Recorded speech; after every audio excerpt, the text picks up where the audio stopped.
Hi friends. അപ്പോൾ രാത്രി മൊത്തം പല്ലുവേദന കാരണം കൊണ്ട് ഉറക്കമുളച്ചിരുന്നിട്ട് രാവിലെ ദേ ഇപ്പോൾ ആശുപത്രി പോകാൻ തുടങ്ങണമാണ് ഈ കാണുന്നത്. അപ്പോൾ ഒരു ചെറിയ ഗെറ്റ് റെഡി വിത്ത് മീ കാണാം, പിന്നെ ഇത് നിങ്ങളുടെ സ്വന്തം റിസ്കി കാണണം. അപ്പോൾ ആദ്യം തന്നെ സൺസ്ക്രീൻ വാരി പൊത്തുകയാണ്, വേറൊന്നും കൊണ്ടല്ല, ഭയങ്കര വെയിലാണ്, മുറ്റത്തിറങ്ങാൻ പറ്റില്ല. പിന്നെ നമുക്ക് ഈ 2 ഫിംഗർ 3 ഫിംഗർ എന്ന് പറഞ്ഞ പരിപാടിയൊന്നും പറ്റത്തില്ല, അറിയത്തില്ല. അപ്പോൾ അതുകൊണ്ട് നമുക്കറിയാവുന്ന പോലെ നമ്മൾ എന്തായാലും ഈ സാധനം മൊത്തത്തിൽ ഇടുന്നുണ്ട്, നന്നായിട്ട് ഫേസ് ഫുള്ളായിട്ട് തേച്ച് പിടിപ്പിക്കുന്നുണ്ട്. അത് കഴിഞ്ഞതിന് ശേഷം എന്ന് വെച്ച് കഴിഞ്ഞാൽ നന്നായിട്ട് ഏതൊരു ക്രീം ഇട്ടാലും ഞാൻ കുറച്ച് നേരം ഫേസിനൊന്ന് മസാജ് ചെയ്യും, വേറെ ഒന്നും കൊണ്ടല്ല, ഇച്ചിരി രക്തം അങ്ങനെങ്കിലും ഓടിക്കോട്ടെ എന്ന് വിചാരിച്ചിട്ടാണ്. പിന്നെ നമ്മൾ ഭയങ്കര പ്രൊഫഷണൽ മേക്കപ്പ് ഒന്നുമല്ല, ഓരോരുത്തരും നമ്മുടെ അടുത്ത് പറയാറുണ്ട് നേരിട്ട് കാണുന്നതും വീഡിയോയിൽ കാണുന്നതും വ്യത്യാസമുണ്ട്, അപ്പോൾ എങ്ങനെയാണ് ഒരുങ്ങണമെന്ന് ചോദിച്ചിട്ടുണ്ട്. അതുകൊണ്ട് മാത്രമാണ് ഈ വീഡിയോ ചെയ്യുന്നത്. അത് എൻ്റെ സ്വന്തം റിസ്ക്. അങ്ങനെ എന്തായാലും വേണ്ടില്ല, ഇത്തിരി ഒന്ന് വെളുക്കാൻ വേണ്ടി കുറച്ച് ഫൗണ്ടേഷൻ ഇടുന്നുണ്ട്. അപ്പോൾ ഈ ഫൗണ്ടേഷൻ എന്ന് വെച്ച് കഴിഞ്ഞാൽ എനിക്ക് സ്വതവേ തോന്നിയത് കുറച്ചൊരു എന്താ പറയുക ഒരു ഓയിലി ഫേസ് പോലൊക്കെ തോന്നിക്കും, ഒരു ഗ്ലേസിങ്ങും ഒരു ലൈറ്റനിങ്ങും ഒക്കെ തോന്നിക്കും എന്നതുകൊണ്ടാണ് ഞാൻ ഈ സാധനം തന്നെ സെലക്ട് ചെയ്യുന്നത്. അതും ഞാൻ കുറച്ചെടുത്ത് അവിടെ ഡോട്ടുകളായിട്ട് ഇട്ടതിന് ശേഷമാണ് സ്മഡ്ജ് ചെയ്ത് ബ്ലെൻഡ് ചെയ്യുന്നത്. കാരണം എന്ന് വെച്ചാൽ ഈ ബ്ലെൻഡ് ചെയ്യണത് ഭയങ്കര കോമഡിയാണ്, എൻ്റെ കൈ കൊണ്ട് മാത്രമാണ്.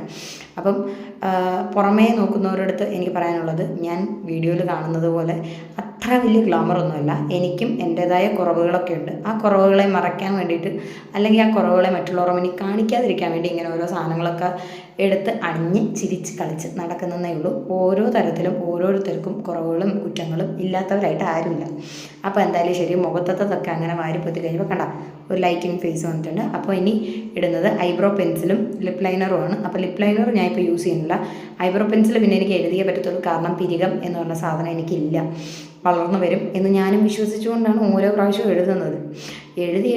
എഴുതി അവസാനം നോക്കിയപ്പോൾ എന്നെ കണ്ടപ്പോൾ എനിക്ക് തന്നെ തോന്നി ദിഗംബരൻ്റെ കണക്ക്. എന്തായാലും വേണ്ടില്ല, പിന്നെ ഞാനത് ഭ്രാന്ത് വരുന്ന കണക്കാണ് അങ്ങനെ എന്തായാലും എഴുതി ഒപ്പിച്ചത്. കുറേ തുടച്ച് കളയണം, കുറേ എഴുതണം, വീണ്ടും തുടയ്ക്കണം, വീണ്ടും എഴുതണം, ഇതൊക്കെ തന്നെയായിരുന്നു കലാപരിപാടികൾ. അങ്ങനെ എന്തായാലും ഒരു പിരികം ഫില്ല് ചെയ്ത് അടുത്ത പിരികം നോക്കിയപ്പം ഏണേ കോണേ അങ്ങനെ തന്നെ ഇരിക്കും. രണ്ടും 2 പിരികമായിട്ടാണ് എഴുതി വെച്ചത്. എന്തായാലും വേണ്ടില്ല, വേദന സഹിക്കാൻ വയ്യാത്ത അവസ്ഥയിൽ ഇപ്പം നമ്മളതൊന്നിച്ചാക്കാൻ നിൽക്കണ്ടല്ലോ എന്ന് വിചാരിച്ചു. പിന്നെയും ഞാൻ വിചാരിച്ചു കാണുന്നവർ വിചാരിക്കില്ലല്ലോ എനിക്ക് വട്ടാണെന്ന്. അങ്ങനെ ഞാൻ ആ തിരനുരയും ലുക്ക് മാറ്റാൻ വേണ്ടി കുറച്ചൊക്കെ പരിശ്രമിച്ച് നോക്കി, നടന്നു ഇല്ലയോ എന്ന് നിങ്ങൾ തന്നെ പറയണം. അങ്ങനെ എന്തായാലും ഒരു പരിധിക്ക് ഞാൻ ഓക്കെ ആക്കിയിട്ടുണ്ട്. ഇത് കഴിഞ്ഞിട്ട് അടുത്ത പരിപാടി എന്ന് വെച്ച് കഴിഞ്ഞാൽ അതിൻ്റെ ബ്രഷ് വെച്ചിട്ട് നന്നായിട്ടൊന്ന് ഫില്ല് ചെയ്ത് കൊടുക്കുക, അതായത് അതിനൊന്ന് ബ്ലെൻഡ് ചെയ്ത് കൊടുക്കുക. അപ്പോൾ കറക്റ്റ് ഐബ്രോ പോലെ തന്നെ തോന്നും. അതാണ് എനിക്ക് ഐബ്രോ ഉള്ളതായിട്ട് തോന്നുന്നത്. ശരിക്കും പറഞ്ഞു കഴിഞ്ഞാൽ എനിക്ക് ഒട്ടും ഐബ്രോ ഇല്ല, ഈ ഒരു സാധനത്തുമ്മൽ മാത്രമാണ് പിടിച്ചിരിക്കുന്നത്. ഇനി കുറച്ച് ചോപ്പിക്കാം, കുടുംബം വെളുത്തിരിക്കുകയാണെങ്കിലും വേണ്ടില്ല, ചുമന്നിരിക്കണമല്ലോ. അപ്പം ഒരുപാട് ചുമപ്പിച്ച് കഴിഞ്ഞാൽ ചിലപ്പോൾ നാട്ടുകാർ പറയും ഇവള് കുമ്മായത്തിൽ തലകുത്തി വീണമെന്ന് പറയും. അപ്പോൾ അതുകൊണ്ട് ഞാൻ ശകലം ഒന്ന് അവിടെ ഇവിടെയൊക്കെ ഒന്ന് ചുമപ്പിച്ച് കൊടുത്തു. അത് കഴിഞ്ഞു, അപ്പോഴത്തേക്ക് ആ സാധനം താഴെ വീണ് പൊട്ടുകയും ചെയ്തു. അങ്ങനെ എന്തായാലും വേണ്ടില്ല, ആ പരിപാടി കഴിഞ്ഞിട്ട് ഇനി അടുത്ത പരിപാടി ഉള്ളതെന്ന് വെച്ച് കഴിഞ്ഞാൽ പൗഡർ ഇടുക. ഞങ്ങൾ ഡാസ്ലറിൻ്റെ പൗഡറാണ് യൂസ് ചെയ്യുന്നത്, വേറെ ഒന്നും കൊണ്ടല്ല, ഞാൻ മാത്രമേ ഇടുന്നുള്ളൂ, അതുകൊണ്ടാണ്.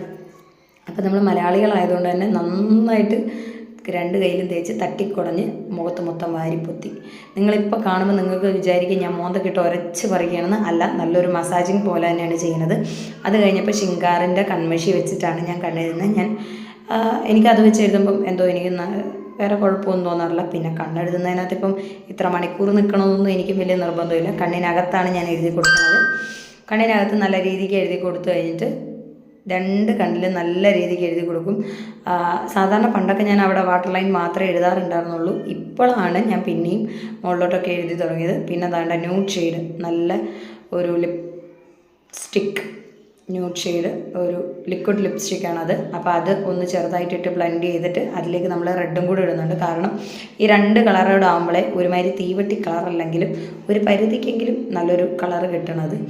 ഇത് ശരിക്കും പറഞ്ഞാൽ ഇതിട്ട് കഴിയുമ്പോൾ ഒരു ഭയങ്കര എന്താ പറയുക ഭയങ്കര റിച്ച് ലുക്കാണ് തോന്നുക. അതിൻ്റെ കൂടുതൽ ഞാൻ ഈ റെഡും കൂടെ ഇട്ടിട്ട് മിക്സ് ചെയ്യുന്നുണ്ട്. മിക്സ് ചെയ്തിട്ടാണ് സത്യം പറഞ്ഞു കഴിഞ്ഞാൽ ഞാൻ അതിൻ്റെ ഒരു നല്ലൊരു ഷെയ്ഡാക്കി എടുക്കണം. ഇടയ്ക്ക് ഞാനിങ്ങനെ പരീക്ഷണാടിസ്ഥാനത്തിലൊക്കെ ചെയ്യും. പിന്നെ ആ കളർ ഞാൻ മാത്രമേ കാണാറുള്ളൂ, നിങ്ങളാരും കാണാറില്ല. അപ്പോൾ തന്നെ ഞാനത് തുടച്ച് കളയാറുണ്ട്. അങ്ങനെ എന്തായാലും വേണ്ട, അത് വെച്ച് തന്നെ ഞാൻ സിന്ദൂരം അഡ്ജസ്റ്റ് ചെയ്തു. ഇനിയിപ്പോൾ സിന്ദൂരം എടുക്കാൻ പോകാനൊക്കെ ആരെയും കൊണ്ടാവും. അങ്ങനെ എന്തായാലും അത് അഡ്ജസ്റ്റ് ചെയ്തു. എന്നെപ്പോലെ ഇങ്ങനെ ലിപ്സ്റ്റിക്ക് വെച്ച് തന്നെ സിന്ദൂരം ഇടുന്ന ആൾക്കാർ വേറെ ആരെങ്കിലും ഉണ്ടോ എന്നും കൂടെ പറയണം. അപ്പോൾ എന്തായാലും ഇനി കുറച്ച് പരിപാടികൾ കൊണ്ടുണ്ട്, കാരണം ഒരുപാട് ലിപ്സ്റ്റിക്കായി. അപ്പോൾ ഇനി ഇതൊന്ന് തുടച്ചിട്ട് വരാം. അങ്ങനെ അത് തുടച്ച് ഒരു പരിധി വരെ ഓക്കെ ആക്കിയിട്ടുണ്ട്. ഇനിയത്തെ പരിപാടി എന്ന് വെച്ച് കഴിഞ്ഞാൽ ഐലൈനർ എഴുതുക. അപ്പം ഞാൻ ആദ്യം എടുത്തുകൊണ്ട് വന്ന ഐലൈനർ തീർന്നതായിരുന്നു. അപ്പോൾ ഇനി രണ്ടാമത് ഒരെണ്ണം കൂടെ എടുത്തിട്ട് ഇതിൻ്റെ പുറകിലൂടെ നടക്കുന്ന മനുഷ്യനെ ഒരുങ്ങാൻ പറഞ്ഞു വിട്ടിട്ട് 2 മണിക്കൂറായി, ഇങ്ങേര് ഒരുങ്ങൂല. അപ്പോൾ എന്തായാലും വെള്ളം ഇത് ജെല്ലാണ്, ഐലൈനർ ജെല്ലാണ്. അപ്പം വാട്ടർ പ്രൂഫാണ്, വലിയ പ്രശ്നമില്ല. അപ്പോൾ അത് ഞാൻ വെറുതെ മുകളിൽ ജസ്റ്റ് ഒരു ലൈൻ മാത്രമായിട്ട് എഴുതി കൊടുക്കുന്നതാണ്. എനിക്ക് ഐലൈനറൊക്കെ എഴുതുന്നത് പടപടേന്ന് പരിപാടികൾ കഴിയുന്നതാണ്. അങ്ങനെ ദേ ഐലൈനറും എഴുതി കഴിഞ്ഞു. ഇനിയത്തെ പരിപാടി ഒരു പൊട്ട് തൊടുക എന്നുള്ളതാണ്. നിങ്ങൾക്കൊക്കെ അറിയായിരിക്കും ശിങ്കാറിൻ്റെ പൊട്ട് എന്ന് പറഞ്ഞിട്ട്, ശില്പയുടെ പൊട്ട് എന്ന് പറയും. അപ്പോൾ അതൊക്കെയാണ് ഞാൻ തൊടാറുള്ളത്. കട്ടപ്പൊട്ട്, കറുത്ത പൊട്ട്, വലിയ സംഭവമൊന്നുമല്ല, എന്നാലും നിങ്ങളെ കാണിച്ചേക്കാം. ഇനി നിങ്ങൾക്ക് എങ്ങനെ അറിയില്ലെങ്കിലും. അങ്ങനെ എന്തായാലും ആ പൊട്ടും കൂടെ തൊട്ട് കഴിഞ്ഞപ്പോൾ നമ്മുടെ പരിപാടികൾ ഒരുവിധം കഴിഞ്ഞിട്ടുണ്ട്. ഇനിയത്തെ പരിപാടി മുടി കോതി ഒതുക്കലാണ്. ആ മുടിയുടെ പനംകൊല വലിച്ച് അഴിച്ചപ്പോൾ തന്നെ മനസ്സിലായല്ലോ എന്തോരം ഉണ്ടെന്ന്. അപ്പോൾ ഈ കൊലയെല്ലാം കൂടി ഇനി ഒന്ന് കെട്ടി വെക്കണം. ഇനിയത്തെ പരിപാടി എന്ന് വെച്ച് കഴിഞ്ഞാൽ കൊല കെട്ടൽ, മുടി കെട്ടല്ല. അപ്പോൾ എന്തായാലും മുടി കെട്ടുക. ഇതിൻ്റെ ഇടയ്ക്ക് കുഞ്ഞപ്പനെ ഒരുക്കാൻ വിളിച്ചിട്ട് അവനും ചെല്ലാതെ ഇങ്ങനെ നിൽക്കുകയാണ്. രണ്ടുപേരെ ഒരുക്കാൻ പറഞ്ഞിട്ടാണ് ഞാനും അവിടെ ഒരുങ്ങിക്കൊണ്ടിരുന്നത്. അപ്പോൾ എന്തായാലും എൻ്റെ ഒരുക്കം കഴിഞ്ഞിട്ട് ആരും ഒരുങ്ങിയിട്ടില്ല എന്ന് മനസ്സിലായ സമാധാനത്തിൽ ഞാൻ സന്തോഷമായിട്ട് മുടി കെട്ടുന്നതാണ് ഈ കാണുന്നത്. മുടി വലിച്ച് പറിക്കണമൊന്നുമല്ല, വീഡിയോ സ്പീഡാക്കി വയ്ക്കുന്നതിൻ്റെയാണ്. അപ്പോൾ വെറുതെ ഇങ്ങനെ പിടിച്ചിട്ട് ഒരു ക്ലിപ്പ് ഇടുകയാണ്.